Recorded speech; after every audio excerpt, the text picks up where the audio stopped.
with the average Australian wedding costing about $30,000, or the price of a small car. We asked you for tips on how you did it for less. Here's what you told us. Helen and Tony Stevens married at a holiday house on the Great Ocean Road in Victoria with only a celebrant and their parents. There were no bridesmaids or groomsmen, and the couple made the surprise announcement on Instagram. We wanted the focus to be on our commitment and not on the trimmings of a wedding, she says. Tony's mum Lisa cooked us a big Italian dinner. But they did feel the need for a cake. Why? Who actually eats it? They said. Helen and Tony planned to throw a casual barbecue for their friends and wider family later. A lot of our family have done the big wedding. All of the emotional stress and expense that comes with the big wedding, the expectations of parents and friends and extended family and acquaintances distracts from what it's really about. Some of you found alternatives to an expensive bridal dress by buying a regular dress off the rack or second hand. Others made their own. Ruby and Matt McGrath chose to have a small registry wedding in Brisbane because they wanted to save money for a house. As we found, the bare minimum cost of getting married legally at a registry varies around Australia, with the highest in New South Wales at $422.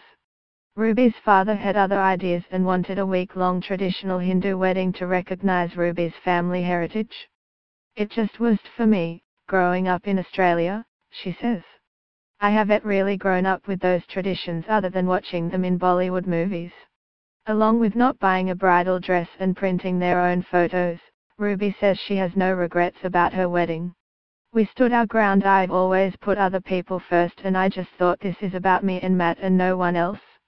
Ruby and Matt are now well on their way towards their first home deposit. With some wedding cakes costing more than $1,000, you might want to consider DIY options. You might even be able to call in a favor from someone you know. For Marie and Damien Trebilco, a family friend offered a homemade solution for their wedding in Brisbane. I just assumed because we had not much of a budget that we would buy a cake from a supermarket or something, she says. I didn't want it to be an elaborate thing because that's not us.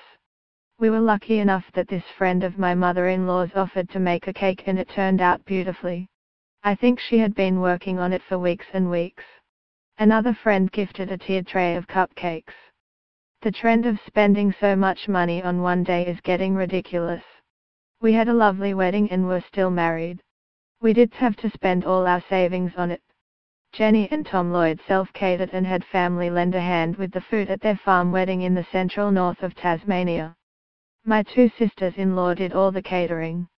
Sandwiches, rice paper rolls and fresh fruit, Jenny says. We roasted one of our homegrown lambs on a spit later in the evening. The kids made all the wedding decorations the day before the wedding as a craft activity.